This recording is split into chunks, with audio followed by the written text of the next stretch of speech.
Uh-oh, baby.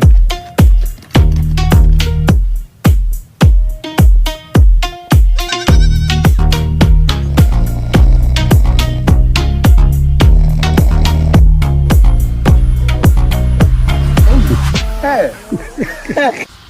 He likes that little edge because he's got a little sharp edge right here. That's why. Sir, excuse me, sir.